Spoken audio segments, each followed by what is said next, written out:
इय्याक नअबुदु व इय्याक नस्तईन। जनाब chief minister, governor Balochistan, general Bajwa, general Sarfaraz, federal ministers और मेरी फ़ौज के जवान, मैं सबसे पहले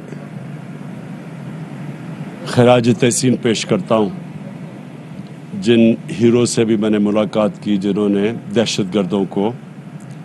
न्यूट्रलाइज़ किया, जिन्होंने बाकी लोगों की जानें बचाई, जो मुझे इल्म हुआ कि वो फैमिलीज़ की तरफ जा रहे थे। तो मैं ख़ास तौर पे आज आपको खराज तहसीन पेश करता हूँ।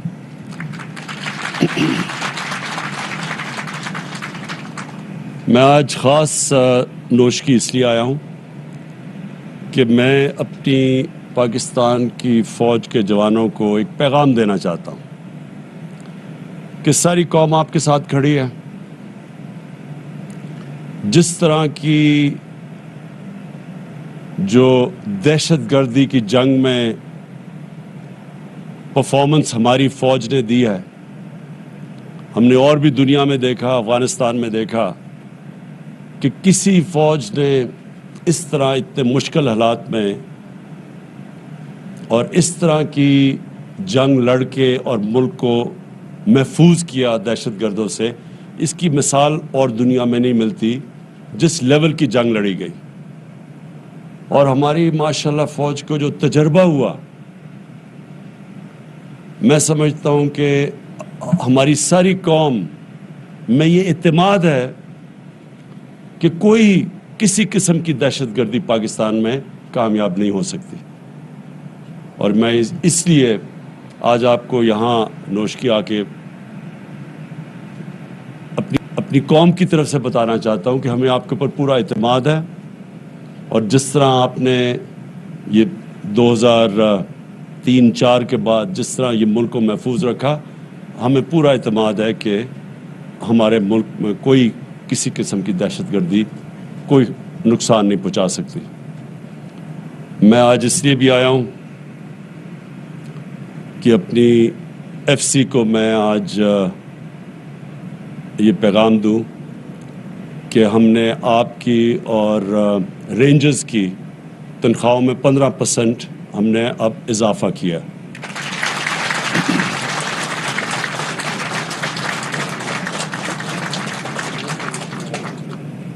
महंगाई का दौर है, मुझे पूरा इल्म है। बदकिस्मती से सारी दुनिया के अंदर एक सैलाब आया हुआ है महंगाई का। हमारे मुल्क तो खैर इतनी हमारे पास वसाइल नहीं, लेकिन अमेरिका जैसा मुल्क, बरतानिया जैसा मुल्क जो नोट प्रिंट कर सकते हैं, वहाँ 40 साल के बाद सबसे ज़्यादा महंगाई की लहर आई हुई है। बरतानिया में जो भी अपना पाउंड यानी अपनी करेंसी प्रिंट कर सकता है, वहाँ 30 साल के बाद सबसे बड़ा आया हुआ है। तो मुझे पूरा एहसास है कि हमारे जो तनख्वाहदार तबका है वो तकलीफ़ में है। और मैं आपको यकीन दिलाता हूँ कि पूरी मेरी कोशिश है कि हम मुल्क के माशी हालात उधर तक ले जाएं कि हम लोगों की आमदनी में इजाफा कर सकें। कई चीज़ें हम नहीं कुछ कर सकते। मसलन अब तेल महंगा हो गया, तेल दुगने से भी ज़्यादा हो गया, तो वो हम बाहर से मंगवाते हैं। तो उसका हम क्या करें पाकिस्तान के, अगर बाहर से तेल आ रहा है और वो दुगने से ज़्यादा हो गया तो उसकी सारी चीज़ों पे असरात आते हैं। तो मैं इसलिए कहता हूँ कि इंशाल्लाह आपकी हमें जैसे जैसे हमारी आमदनी बढ़ती जाएगी, आपकी और भी हम अपने तनख्वाहदार तबके की और भी तनख्वाहें बढ़ाते जाएंगे। जो हमारे बिज़नेस में बड़ी बड़ी कॉरपोरेशंस हैं, उन्होंने रिकॉर्ड प्रॉफिट्स बनाए। जो टॉप 100 कॉरपोरेशंस हैं, हम देख रहे थे, उन्होंने तकरीबन 950 अरब रुपए का प्रॉफिट बनाया है, उनको जो नफ़ा हुआ है। तो उन सब से मैं अब दरख्वास्त कर रहा हूँ कि वो अपने लोगों की, अपने काम करने वाले जो तनख्वाहें लेते हैं, सब की तनख्वाहें बढ़ाएं। दूसरी चीज़, मैं यहाँ चीफ मिनिस्टर बलूचिस्तान बैठे हैं, मैं इनको अश्योर करना चाहता हूँ कि कोई भी पाकिस्तान की जो डेमोक्रेटिक गवर्नमेंट आई है, مجھے احساس ہے کہ تھوڑے سے فیزز میں کئی دفعہ ملٹری گورنمنٹ نے بلوچستان میں زیادہ کام کیا، لیکن کسی بھی ڈیموکریٹک گورنمنٹ نے اتنا کام نہیں یا اتنے فنڈز بلوچستان میں نہیں لگائے ہوں گے جو ہماری اس حکومت نے لگائے ہیں۔ جو سب سے زیادہ بڑا پروجیکٹ ہم اب کر رہے ہیں اور جس سے بلوچستان کے لوگوں کو بہت فائدہ ہوگا، جو فیڈرل گورنمنٹ کا پروجیکٹ ہے، وہ چمن سے لے کے کوئٹہ اور کراچی کا ایک پورا ہائی وے بنا رہے ہیں، جس کی ہم نے پیسے بھی ایلوکیٹ کر دیے ہیں، اور انشاءاللہ اس سے بلوچستان کے لوگوں کو بہت فائدہ ہوگا۔ بڑا صوبہ ہے، بڑے بڑے فاصلے ہیں، آبادی کم ہے، اس کے اپنے چیلنجز ہیں، لیکن میں پھر سے آپ کو شور کرتا ہوں کہ جیسے جیسے، اور اللہ کا شکر ہے ریکارڈ ٹیکس کلیکشن ہوئی ہے اس باری اور ہوتی جا رہی ہے، جیسے جیسے ہماری آمدنی بڑھتی جائے گی، بلوچستان کے اوپر اور بلوچستان کے لوگوں کے اوپر ہم خاص طور پہ توجہ دے رہے ہیں، کیونکہ وہ پیچھے رہ گئے ہیں، اور جو بھی علاقے پیچھے رہ گئے ہیں، جس طرح ہمارا جو پرانا قبائلی علاقہ تھا وہاں کے لوگ پیچھے رہ گئے ہیں، ان کے لیے بھی ہم پوری کوشش کر رہے ہیں کہ ہماری فنڈنگ جو ہو وہ سارے ان علاقوں پہ جائے، جس طرح گلگت بلتستان ہے وہ پیچھے رہ گیا۔ ان سارے علاقوں کے اوپر ہماری کوشش ہے کہ جیسے جیسے ہماری آمدنی بڑھتی جائے گی ہم ان علاقوں کے اوپر پوری توجہ دیں گے۔ میں آخر میں اپنی قوم کو ایک پیغام دینا چاہتا ہوں، ادھر آ کے نوش کی آ کے اس لیے کہ پھر ہمیں جو یہ دہشت گردی کا جو یہ واقعہ ہوا، یہ ساری اس کا بہت، میں تو چائنا میں تھا جب مجھے اس کی خبر ملی، تو میں نے تب ہی فیصلہ کیا کہ آتے ساتھ ہی چائنا سے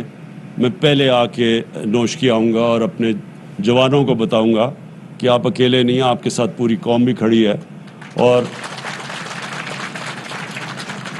قوم یہ اللہ میں ماننے والے لوگ ہیں۔ ہمارے لیے جب ہم اپنی قوم کے لیے جو بھی اپنی جان دیتا ہے اس کی تو ایک خاص رتبہ ہوتا ہے۔ جب ہم کہتے ہیں اللہ سیدھے راستے پہ لگا، ان کے راستے میں جن کو تو نے نعمتیں بخشیں، تو پیغمبروں کے راستے کے بعد جو بہت بڑا رتبہ ہے وہ شہیدوں کا رتبہ ہے۔ تو مسلمانوں کے لیے تو یہ بہت بڑا اعزاز ہوتا ہے کہ جب اپنی قوم کے لیے کوئی بھی اپنی سب سے بڑی قربانی اپنی جب جان کی دیتا ہے، لیکن یہ بھی آپ کو احساس ہونا چاہیے کہ قوم بھی آپ کے ساتھ کھڑی ہے۔ اور سارے لوگوں نے مجھے جب ادھر بھی تھا مجھے میسیجز ایک دم آئیں کہ کس طرح دلیری سے دہشت گردی کا مقابلہ کیا، اور میں چیف منسٹر صاحب آپ کو بھی یہ کہنا چاہتا ہوں کہ ہم انشاءاللہ یہاں ڈیولپمنٹ اتنی کر دیں گے بلوچستان میں آنے والے دنوں میں کہ یہ جو لوگ اس کو استعمال کرتے ہیں، اور ہم سب کو پتہ ہے کہ یہ خود نہیں کر رہے، ان کے پیچھے باہر وہ قوتیں ہیں جو چاہتی ہیں کہ پاکستان کے ٹکڑے ہوں، تو یہ پیچھے سے بھی فنڈنگ ہے اس کے لیے۔ تو انشاءاللہ ہم ان کے اپنے بلوچستان کی عوام کے لیے وہ کام کر جائیں گے کہ یہ جو بھی کوشش ان کی جو ہے کہ لوگوں کو اکسائیں اور ان کو حکومت کے خلاف اور اپنی سیکیورٹی فورسز کے خلاف کھڑے کریں، انشاءاللہ وہ کام اتنا ہو جائے گا کہ ان دہشت گردوں کی کوئی بات نہیں سنے گا، نہ ہی یہ جو باہر ہمارے دشمن بیٹھے ہوئے ہیں ملک کے اندر انتشار پھیلانے کے لیے، ان کے لیے بھی کوئی سننے والی ان کی بات نہیں ہوگا۔ میں ابھی چائنا سے آیا اور میں آخری بات کہتا ہوں کہ جو سی پیک ہے، سی پیک کا جو پہلا دور تھا وہ تو سیدھا تھا کنیکٹیوٹی کہ سڑک بنے اور پاور سٹیشنز تھے۔ اب جو ہم ان سے سمجھوتا کر کے آئے ہیں، اور اس طرح پریزیڈنٹ شی نے خود اس کے اوپر پوری طرح ہمیں ایشورٹی دی ہے کہ جو اگلا اب فیز ہے اس میں سب سے زیادہ بلوچستان کو اب فائدہ ہوگا، کیونکہ اب وہ فیز ہے انڈسٹریلائزیشن کا۔ ملک کی دولت میں اضافہ تب ہوتا ہے جب انڈسٹریلائزیشن ہو۔ ابھی تک پاکستان میں آج سے 50 سال پہلے جو بڑی تیزی سے انڈسٹریلائز ہو رہا تھا پاکستان، بدقسمتی سے وہ پیچھے رہ گئے، ہم ٹریڈنگ ملک بن گیا۔ اب جو انڈسٹریلائزیشن کی طرف ہم جا رہے ہیں، اسپیشل اکنامک زونز، اب یہ جو اگلا فیز سی پیک کا ہے وہ انڈسٹریلائزیشن کا ہے۔ وہ جو دنیا ٹیکنالوجی کی طرف، انفارمیشن ٹیکنالوجی کی طرف تیزی سے آگے جا رہی ہے، اب وہ انفارمیشن ٹیکنالوجی کا ہے۔ اور پھر जो चाइना हमारी पूरी मदद कर रहा है अब ज़राअत के अंदर, एग्रीकल्चर के अंदर, अगर जो प्रोडक्टिविटी यानी जो वो पैदावार लेते हैं अपने मुल्क में, अगर हम अब ये सोचें कि वो 2-3 गुना ज़्यादा उनकी पैदावार होती है, हम अगर अपनी पैदावार आधी भी बढ़ा दें तो आप ये सोचें कि पाकिस्तान अनाज एक्सपोर्ट करने वाला मुल्क बन जाएगा। तो वो अब हम उस फेज़ पे चले गए हैं कि वो अब हम सीपेक जो फेज़ 2 है, इसमें technology transfer, information technology, industrialization और सबसे बड़ी बात जो ज़राअत जिसके ऊपर हमारा अक्सरियत हमारे मुल्क रहती है, तो अब इसके ऊपर हम इसकी प्रोडक्टिविटी बढ़ाने के लिए अब हमारे वो सीपेक फेज़ 2 के ऊपर हम चले गए। मैं फिर से अपने जवानों को आपकी जो दिलेरी है, जो मेरे वो 4 हीरो खड़े हुए हैं, उनको अपनी सारी कौम की तरफ से फिर से खराज तहसीन पेश करता हूँ।